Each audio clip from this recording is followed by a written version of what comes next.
Irmãos, por falar em Mineirão, futebol é um esporte marcado por dois tempos.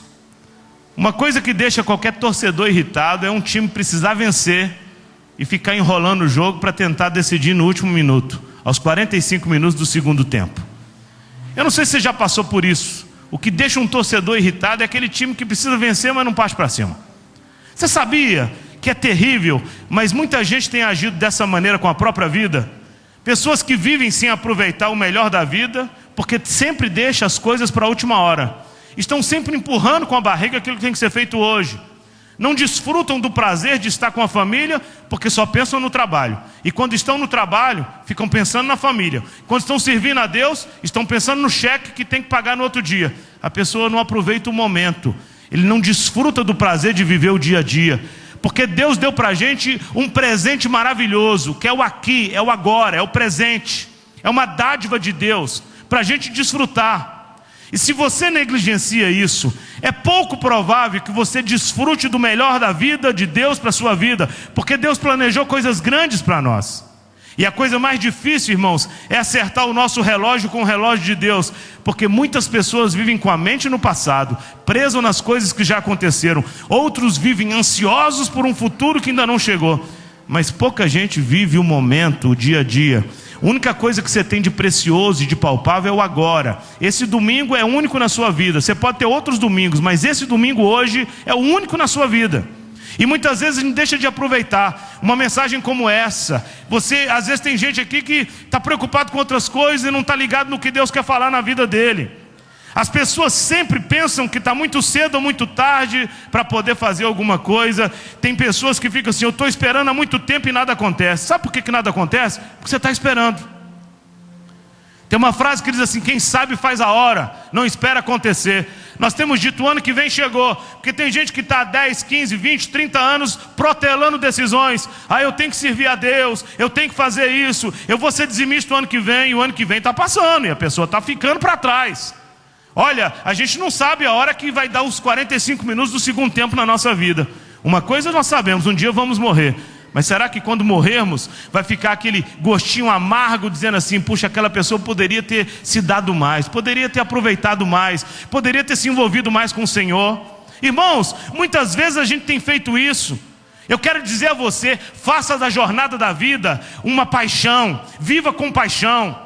Persevere apesar das lutas. Você precisa crer que o melhor de Deus está por vir na sua vida. Mas o melhor de Deus só acontece quando a gente atrai o melhor de Deus. Milagre é provocado, milagre é atraído.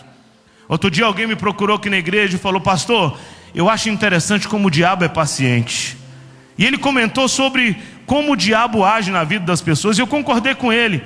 Ele vai pouco a pouco, devagar. Satanás vai passo a passo, criando suas raízes, enganando o homem, seduzindo ele, construindo muros ao seu redor. Quando a pessoa permite que ele entre para dentro, ele constrói fortalezas muito devagarzinho, que vão impedindo o homem de servir a Deus, de enxergar as coisas de Deus. Mas a gente vive num mundo em que tudo é muito rápido, tudo é muito urgente. Um exemplo disso é até nos elevadores. Eu moro num prédio, eu tenho que pegar elevador. Hoje ninguém espera nem a porta do elevador fechar, ele tem que apertar aquele botão de fechar. Tem gente que compra comida e tem que ficar 3 minutos no micro-ondas. Enquanto a comida está aquecendo no micro-ondas, ele está assim, nervoso, porque ele não pode perder 3 minutos. A gente vive no mundo do apressado, vivemos no mundo do instantâneo. É o banco na sua casa, é o banco 30 horas, cada vez mais rápido. E por causa dessa pressa, muitas pessoas têm passado os segundos. Às vezes a gente tem enfrentado no trânsito pessoas impacientes. Basta você fazer uma coisa mal feita que vem buzina e xingo. Quantas vezes vem xingo? Um dia desse atrás eu contei a vocês aqui. Eu estava para virar sinfrone brochado e estava passando carro toda hora. Quando deu uma brechinha eu entrei. E de repente, um carro começou a buzinar atrás de mim, ele emparelhou comigo. E quando eu olho para o lado, era uma mulher. A mulher xingou a minha geração todinha. As pessoas não têm mais paciência. E a Bíblia diz lá em Tiago 5:8: sejam também pacientes e fortaleçam o seu coração. Você sabia que um dos frutos do orgulho e do perfeccionismo é a impaciência? Gente orgulhosa e perfeccionista é impaciente. O perfeccionista exige do outro perfeição e dele mesmo e se esquece que ele tem defeitos, que as outras pessoas têm defeitos, que nós temos imperfeições. E eu posso dizer isso com muita propriedade, irmãos, porque Deus tem me ensinado muito a esse respeito. Eu sempre fui muito perfeccionista e sempre quis as coisas muito rápido. E Deus tem me ensinado, irmãos, que a perfeição exigida na Bíblia significa maturidade. É preciso crescer, abandonar as coisas de criança, como Paulo menciona lá em 1 Coríntios 13:11. Tem uma frase que diz assim: não há casamento tão bom que não possa ser melhorado, e não tão ruim que não possa ser restaurado. Vejam, não há ninguém que é tão bom que não tenha nada de ruim, e ninguém que é tão ruim que não tenha nada de bom. A paciência é forjada no momento difícil da dor, quando não se entende nada do que está acontecendo. Muitas vezes na vida da gente parece que Deus se cala. Eu já passei por períodos assim, parece que Deus se calou. Deus, o que aconteceu? Não estou te ouvindo. Você sabe por que Deus se cala? Porque a gente está tão apressado que Ele fala assim: para, eu não vou falar com você enquanto você não deixar de ser agitado. Todas as vezes que aconteceu na minha vida situações assim que Deus se calou, eu tive que me retirar para um canto da agitação para Deus voltar a falar comigo. Muitas vezes Deus faz isso porque a gente vive o tempo todo correndo. E no texto que nós lemos em Eclesiastes está dizendo assim: há tempo para todo propósito debaixo do céu.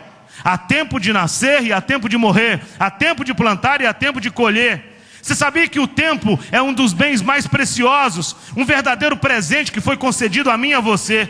E eu considero perder tempo nessa vida como pecado. Muitas pessoas têm pecado, perdido o seu tempo com coisas que não têm edificado. E a Bíblia diz lá em Efésios 5,15: aproveitemos bem o tempo, porque os dias são maus. O que eu quero dizer, irmãos, é que o tempo é curto. Ele nem sempre opera a lei da compensação imediatamente. Às vezes você tem semeado e ainda não tem colhido. Mas a Bíblia fala que quem semeia, colhe. Lá no Salmo 126 diz assim: quem sai andando e chorando enquanto semeia, voltará com júbilo trazendo grandes feixes. Eu tenho certeza de uma coisa: todos nós temos um propósito na vida. A questão é a gente entender que tudo tem um tempo determinado para acontecer. Esse meio termo entre a promessa e o cumprimento, entre o Egito e a terra prometida, é chamado de deserto. Muitas vezes Deus nos leva ao deserto para trabalhar conosco. Se você decide ser médico, eu quero dizer a você que você tem que estar disposto a se sujeitar a alguns requisitos. Sentar numa mesa, numa faculdade, estudar incessantemente por um bom tempo. Muitas vezes você tem que ficar na faculdade 6, 8, 10 anos para que você receba o diploma para ser médico. Todo mundo quer ser médico, mas ninguém quer pagar o preço de ser. Todo mundo hoje quer mandar. Vivemos num mundo que todo mundo quer mandar. Pastor Gerson até falou uma coisa aqui: nós não precisamos na igreja de cacique, está cheio de cacique, a gente está precisando de índio, gente que faz. Porque para mandar, está muita gente mandando. A gente vive na era de que todo mundo quer mandar. Todo mundo quer ser doutor, mas não quer estudar. Todo mundo quer ganhar dinheiro, mas não quer pagar o preço de aprender por aquilo. A gente vive num mundo da correria em que as pessoas não querem pagar o preço. Tudo que nós temos hoje é resultado daquilo que plantamos ontem. Eu já ouvi muita gente comentando sobre a demora de Deus. Sabe, meu irmão, tudo na vida passa por um processo. Você sabia que até o casamento passa por um processo? O pastor Jaime Kemp, num dos seus livros, ele diz que o casamento passa primeiro pela lua de mel. Tudo é muito lindo, tudo é maravilhoso. Quem é casado aqui sabe disso. No início tudo é bom demais. Só que em segundo lugar, todo casamento passa pela desilusão. É quando o príncipe encantado de repente não é tão encantado assim. E de repente a princesa é bruxa. É um período difícil que todo casamento passa. E quando o casamento consegue sobreviver a essas duas fases, ele entra na fase da maturidade, que é a melhor delas, que é a fase que eu tenho vivido com a minha esposa. Parece então uma lua de mel de verdade. Tudo passa por um processo. Tem gente que nesse processo do casamento, em que as coisas não estão muito bem, abandona o barco e se esquecem que se ele perseverar lá na frente vai ter o melhor. Ministério passa por um processo. Vejam, nós temos hoje uma igreja tão abençoada, mas não foi assim no início. Quem estava no início aqui comigo sabe como foi. Começamos há 14 anos atrás com umas 20 pessoas. 10 desistiram na primeira semana, porque não acreditavam que a igreja ia vingar. Alguns que acreditaram continuaram. E nós continuamos semeando. Quantas vezes eu tive vontade de desistir?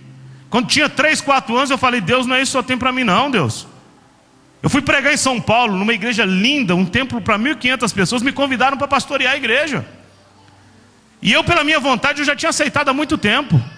E eu voltei e falei: olha, eu vou orar lá em Belo Horizonte e vou dar a resposta. Mas na minha mente eu já tinha dado a resposta: eu vou para lá. tudo pronto. A gente não tinha templo próprio, não tinha nada aqui, só luta. Quando eu cheguei aqui, fui orar, Deus falou: você é covarde? Eu não te plantei aqui? Você está com medo de enfrentar o processo do deserto? Eu tenho para você muito mais do que aquilo ali. E eu fui orar, falei: Deus, realmente eu não sou covarde, mas está difícil. Ele falou: mas é assim mesmo. Quem sai andando e chorando enquanto semeia, voltará com júbilo trazendo grandes feixes. E hoje às vezes você me vê falando que eu fui aos Estados Unidos. Isso tudo tem custado um preço. Não aconteceu de uma hora para outra, não. Eu chego lá nos Estados Unidos hoje, os pastores me ligam: pastor, prega aqui na nossa igreja, vem aqui. Isso tem custado um preço. Tudo tem custado um preço. Hoje essa igreja, com 14 anos, é a igreja referência em qualquer lugar que você for em Belo Horizonte. Pergunta de uma igreja no Barreiro, eles vão dizer o nome dessa igreja e o meu nome. Eu louvo a Deus por isso. Isso tem custado um preço. Mas já pensou se eu tivesse desistido do processo? Tem gente que desiste no meio do processo. Eu vejo muita gente desistindo dos sonhos de Deus no meio do processo. Tem gente que quando está passando por esse processo da dificuldade, de não ver colheita nenhuma no meio ele está plantando e não vê colheita, ele desiste. Quantas vezes vem o desejo de desistir, de parar de lutar?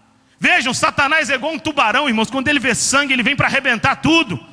Vejam, mas o processo de esperar uma semente florescer é crucial. Muitos têm perdido a colheita pelo simples fato de não aguentarem esperar. E Paulo nos adverte lá em Gálatas 6:9: e não nos cansemos de fazer o bem, pois no tempo próprio colheremos se não desanimarmos. Olha o que ele está dizendo: não canse de plantar, porque no tempo certo você vai colher se não desanimar.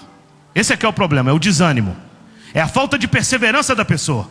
Perseverar é o segredo. O reino de Deus é baseado e comparado ao plantio e à colheita. Lá em Gálatas 6:7 diz assim: pois o que o homem semear, isto também colherá. Nesse meio tempo há uma espera, um período de maturação, há um processo. Quantas sementes suas e minhas estão plantadas muitas vezes no reino de Deus e você ainda não viu nada. Você ainda não viu nada porque os seus olhos são limitados. Mas toda semente plantada vai produzir o seu fruto. E quero dizer uma coisa: a gente semeia o tempo todo, quer seja coisa boa ou ruim. Quem planta pecado, colhe maldição. Quem planta obediência, colhe bênção. Quem planta mentira, quem planta vento, colhe tempestade. Quem sabe você está enfrentando algumas tempestades. Pode ser Deus trabalhando com você, ou pode ser alguma coisa que você plantou no passado. Peça a Deus para ter misericórdia de você e comece a plantar novas sementes. É importante a gente entender isso. Vejam, tudo que você decidir hoje vai atravessar um processo. No panorama bíblico, alguns chamam isso de deserto, que não acontece na vida de ninguém com a intenção de matar ou impedir a realização do sonho ou projeto. Mas o deserto serve para forjar a mente, o caráter, a força de lutar. Todo guerreiro é forjado na batalha. Se Deus quer te usar muitas vezes, Ele vai te forjar no meio da batalha. Porque Deus muitas vezes faz isso conosco. Vejam o que diz lá em 2 Coríntios 4:8: de todos os lados somos pressionados, mas não desanimados. Ficamos perplexos, mas não desesperados. Somos perseguidos, mas não abandonados. Abatidos, mas não destruídos. Quero te dizer, meu irmão, que todas as sementes que você plantou, toda foto que você tirou, Deus vai revelar para a glória dele. O projeto de Deus vai se cumprir de forma plena na sua vida. Esse é um ano em que nós não desanimaremos. Paciência não significa comodismo. Paciência significa: eu continuo trabalhando e servindo a Deus até que chegue a promessa na minha vida. E tem tanta gente aí fora que está precisando de Jesus e do amor de Deus, mas a gente está tão preocupado conosco mesmo que a gente se esquece de alcançar o próximo. Às vezes a gente está tão preocupado em lamber as feridas que a gente se esquece que é um mundo sem Deus, muito pior do que você. Eu sempre digo isso. Antes de me tornar um conselheiro de casais, eu achava que meu casamento não era tão bom. Quando eu comecei a me tornar conselheiro de casais, eu falei: meu casamento é perfeito. Eu não sabia. Porque eu comecei a conviver com os problemas dos outros. Eu falei: eu achei que eu tinha problema, eu não tenho.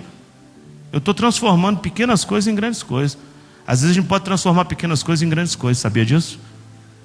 Agradeça a Deus pelo seu casamento, pela sua família. Agradeça a Deus pela saúde que você tem. Agradeça a Deus, irmãos, porque você está vivo. Você está vivo. Louva a Deus pela vida do Mário. Foi lá enterrar o seu pai, mas está aqui, ó, mostrando para Deus: Deus, olha, meu pai foi, mas eu continuo vivo. E eu quero te servir, eu quero te buscar. Porque como é fácil dar desculpa para a gente não servir a Deus. Quem não tem fruto tem desculpa. Como é fácil. estou cansado, não tem tempo. Não tem mesmo? Todo mundo tem 24 horas. O que você tem feito das suas 24 horas?